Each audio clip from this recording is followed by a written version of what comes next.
Okay. Well, hello everyone. Thank you for joining me today for this exclusive first look at our latest social emotional learning solution, the IgniteTable. My name is Anthony Valenti. I'm a former educator and have been serving pre-K through 12 educators across the nation for over a decade within the education technology industry. Now, my goal for the day is to get you excited.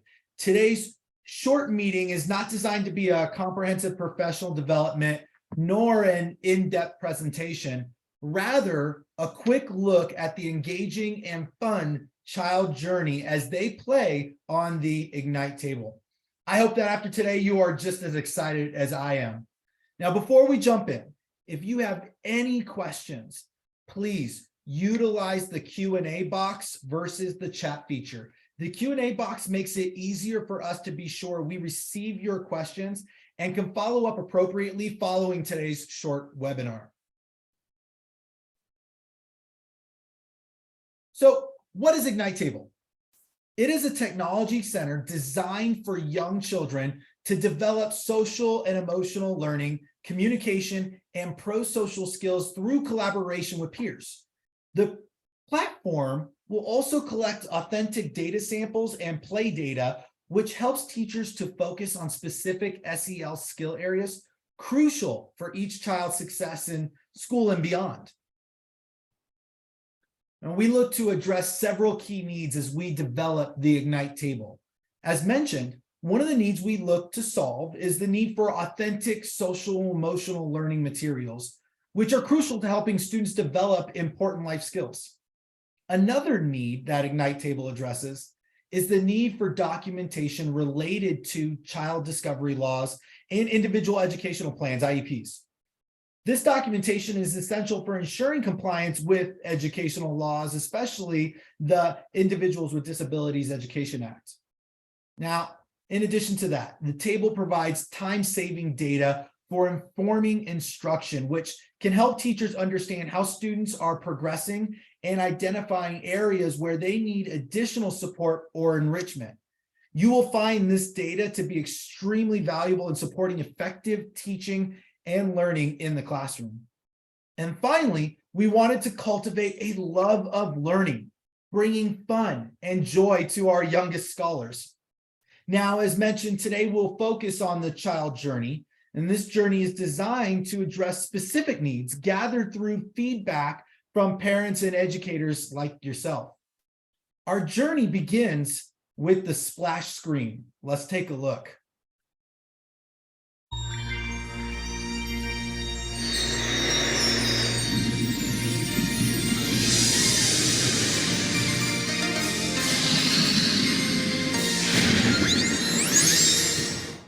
And that's so fun. Don't you want to just jump in right now and start playing? Now, this splash screen can be skipped by simply touching the screen, leading us to the child login. Now, the next thing we needed to discover was a way to create an intuitive and secure way for multiple children to identify themselves simultaneously and indicate that they're ready to play, as well as allowing children to join or exit after playing has begun.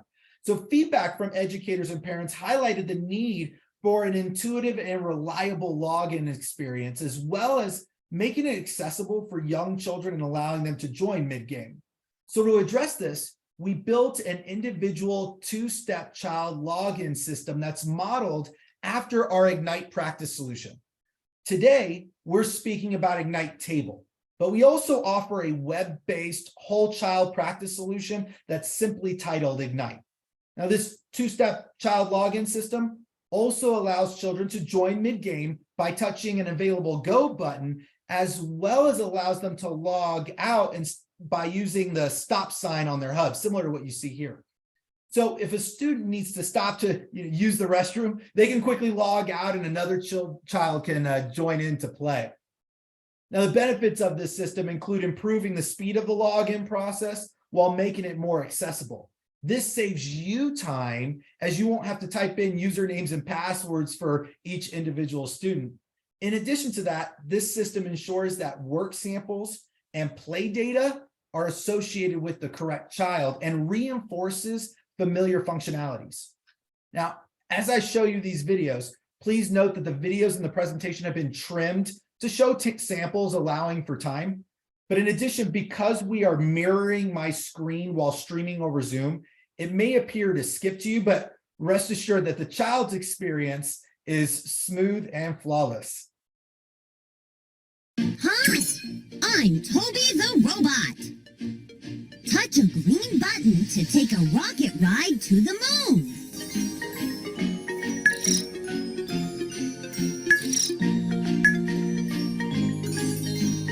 Three, two, one, blast off!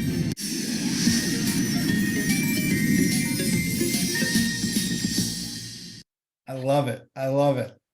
All right, so the next part of the child journey was to create a compelling incentive to motivate children to continue playing.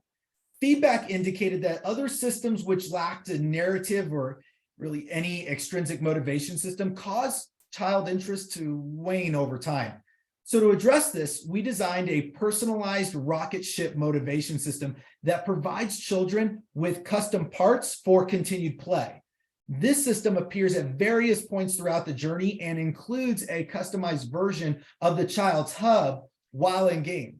What I love about this is that they get to choose from the very start what it is that they are working toward versus how other systems reward them with something at the end that they may not even want. The benefit of this feature include encouraging long-term engagement and providing children with a fun and rewarding extrinsic motivation system. This is particularly important as we continue to expand the number of experiences and SEL skills covered within the software.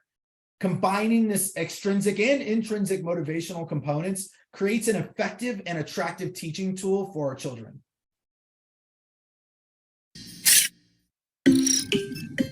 Hi there, I'm Dr. Fizmo, scientist and inventor extraordinaire. I built this rocket ship workshop here on the moon that will serve as our base as we explore our amazing world. Let's get started. While you're off exploring, I'll upgrade a part of your rocket. Pick a rocket part for me to work on.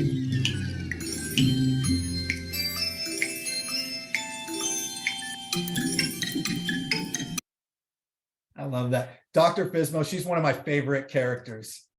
Now, the experience selection and voting feature is designed to ensure that the experiences displayed to children are appropriate for the group's needs and allow them some control over the way that they spend their time.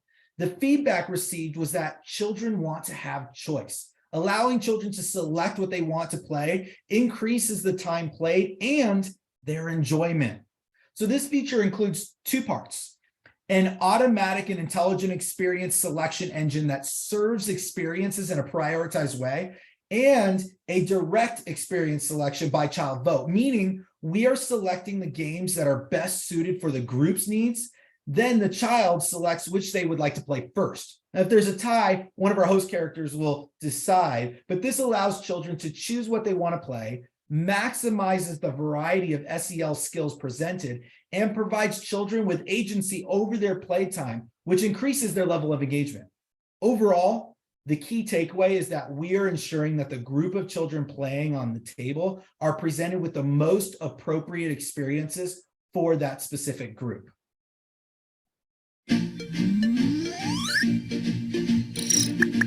Now, let's pick the first two stops on your journey.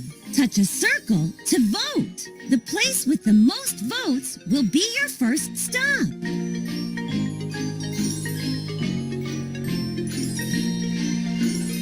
Touch a circle to vote. All right, let's check out the first stop of your journey.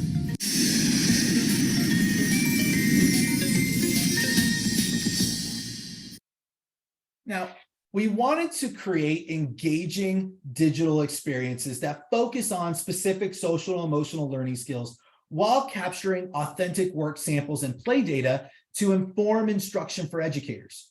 So to meet these needs, we've developed several new features. First, the digital experiences will be designed to specific SEL skills with mechanics that best represent the skill. This avoids redundancy and keeps the content fresh. Second, the experiences will be delivered in 3 experience sets with just-in-time instructions, assistance, and even inactivity prompts delivered by our lovable hosts to keep children invested in the content.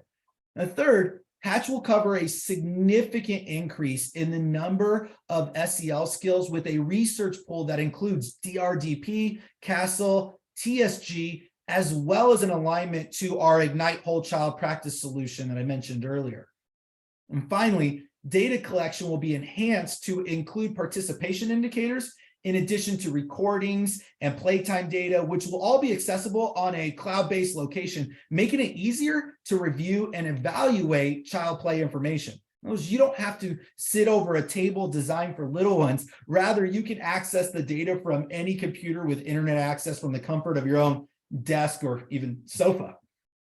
These experiences will provide several benefits, including engaging content, more explicit and focused treatment of each SEL skill, appropriate time management, quick exploration, long-term engagement, and a larger potential impact of skills for building and observing. Let's take a look at a few of these experiences together. Now, in this game is soccer drills.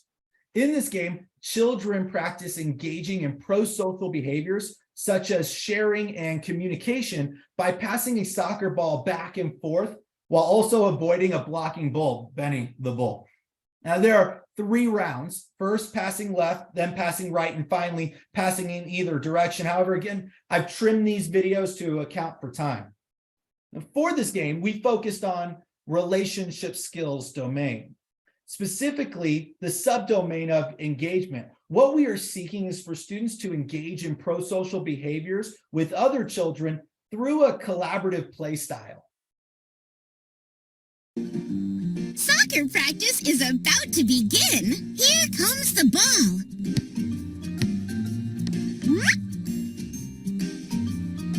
First, we will practice passing the ball to the left. Watch out for Benny. He will try to block your passes. See how many times you can pass the ball around the circle to the left. Drag the ball with your finger in the direction you want it to go. Oh, there he is. Oh, Benny the Bull did it again.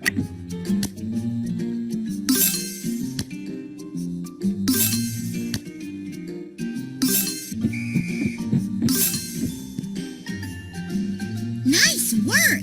You are getting really good at passing the ball.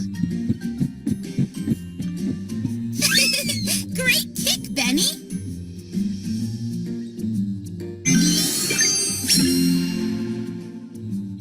Don't you just want to go play right now? Again, I want to go play that game. It looks so fun. All right, so this game is Monster Sitter. In this game, children practice understanding basic needs by moving food, water, and sleep bubbles to friendly monsters. There are 3 rounds, first for food, then water, and finally sleep. Now, for this experience, we are focused on the self-awareness domain, specifically understands basic needs. Here, we are seeking, can they demonstrate meeting their own basic needs?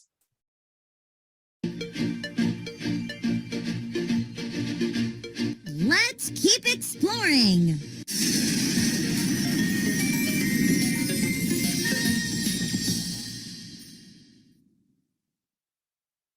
These baby monsters need you to look after them while their parents are away. They're hungry. Nom nom nom nom nom nom. Nom nom nom. Nom nom nom nom nom. Nom nom nom nom nom nom. Nom nom nom. Nom nom nom nom nom. Nom nom nom nom nom nom. Nom nom nom. The baby monsters are full.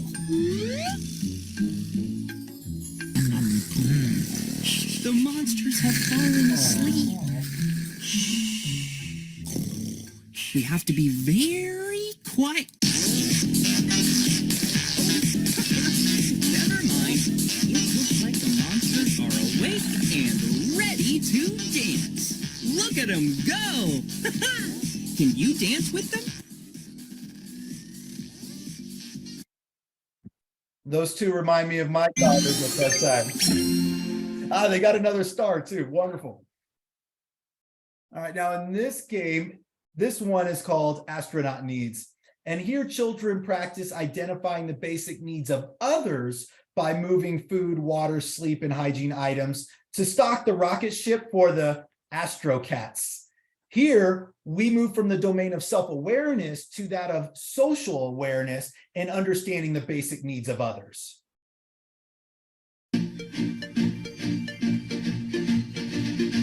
Let's check out your last stop.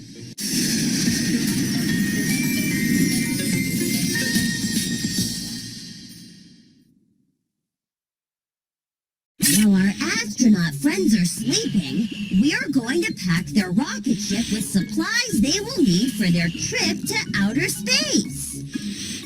The rocket hangar is a mess. We will need to move objects out of the way to find the supplies underneath. We're looking for food, water, sleeping bags, and toothbrushes. When you find a supply, touch it to send it to the rocket ship.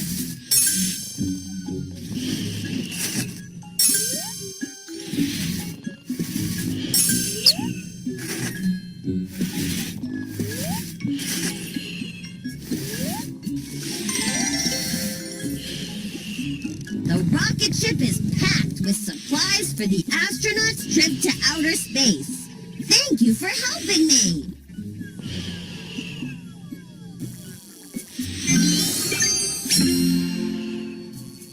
Go. We got our third star. So engaging. Now, I hope you've been noticing how we've stitched the children's rockets into our transition screens to make a complete narrative and to provide as many opportunities for the children to see their rockets in action as possible, really pulling them into the story.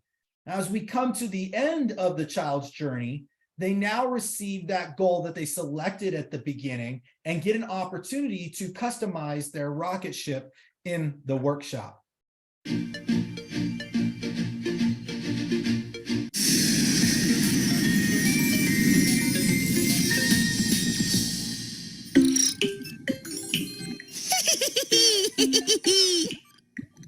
Your new rocket part looks fantastic. Sometimes I even amaze myself. Try it on in the workshop and see.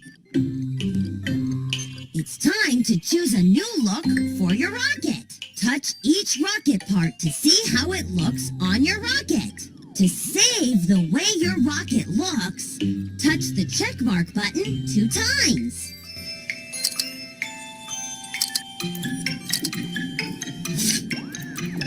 Touch rocket parts to see how they look on your rocket. When you're happy with the way your rocket looks, touch the check mark button 2 times.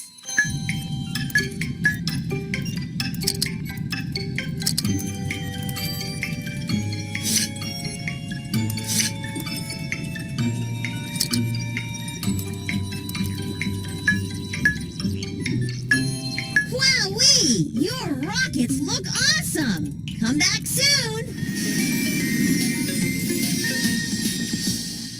I like the shark. So in summary, here's the child's journey. We start with the child login, the intuitive 2-step process, then to the goal selection, deciding what customizations they would like to make for their rocket, then to the experience vote, where they have some student agency over just right experiences for the group, then jumping into the 3 experience SEL set, earning a star in between each, and ending with the child earning their goal and customizing their rocket in the workshop. After leaving the workshop, the system will return to the child login so that a new group can play, or the same group can very easily and quickly log back in. Now, as exciting as the child journey is, the data received from their play is also exciting. And although we won't dive too deep into the reporting today, I thought it important to provide a quick glimpse at some of the reports. Here's a list of the available reports for IgniteTable and Insights. Insights is the hub in which data for Ignite and the IgniteTable live. You see in an image to the right of the individual child skill detail report, which provides information about, in this case, Henry's total playtime counts, his personalized rocket ship, and his progress within here the self-awareness domain. What's nice is that the teacher can also access the definitions for each of the domains and subdomains, as well as specific skill descriptors associated with each game through this report. However, for today, I will highlight the skill observations report and the gameplay report as they are particularly unique to IgniteTable. We will talk about the purpose of these reports and then walk through a visual of the reports. First, the skill observation report. This report emphasizes one pathway a teacher can use within Insights. As you'll see in a moment, from this report, a teacher can mark whether a skill has been observed, see if the child participated, add notes, and even watch child play recordings. Once in the report, a teacher will see a list of all their children and how many observations they need. By simply selecting a child, they will enter an expanded view to see more detail. And within this expanded view, the teacher will see skill cards for the experience the students have played. If a teacher wants to watch the recording, it will open up in a pop-up like this. Now, here, this is obviously just a stock photo we put in, but here's where the teachers would have the option to watch the recording. And you can also remove a child from the recording and add a child to the recording. So for example, if that child who had to run to the restroom forgot to actually log out, you can quickly and easily make the appropriate updates right here. You can also delete the recording altogether or even download it if you so choose. Now, the gameplay report is an engaging way for teachers to see the child's experience with IgniteTable. As you see, the gameplay report shows a child's progress. It reveals which games this child has completed, allowing the teachers or administrators to map the child's progress and track their performance in the games. By monitoring the child's progress, teachers can better understand how well the child is developing skills and where they may need extra help or support. Now, as we wrap up this exclusive first look, I want to make you aware of a couple additional webinar opportunities that are quickly approaching. Next week, we will be hosting a funding webinar. This will be a leadership panel discussion with 3 seasoned leaders in early childhood education. During the discussion, our hosts will share funding streams available to early childhood programs and how to maximize your budget goals. Then at the end of the month, we will be hosting a webinar in partnership with EdWeb. Here, experts will cover the theory and significance of social emotional learning and executive functioning skills developed as they relate to early childhood learning programs. Now, if you are as excited about what you saw today and you would like to connect with your local representative, please visit the link. We'll post this in the chat here shortly. Simply enter your contact information and answer a couple questions, and we will be sure to connect you with the right person to support you. Here, you can also click the Hatch Solutions tab to select and learn more about IgniteTable. I encourage you to check out that link that we just put in. Now, although we've reached the end of our time together today, if you have additional questions, please quickly write them in the Q&A box, and we will be sure to follow up with you. Again, I want to thank you for joining us, and I hope that you are as excited as I am. Thank you all and have a wonderful afternoon. Take care and stay kind.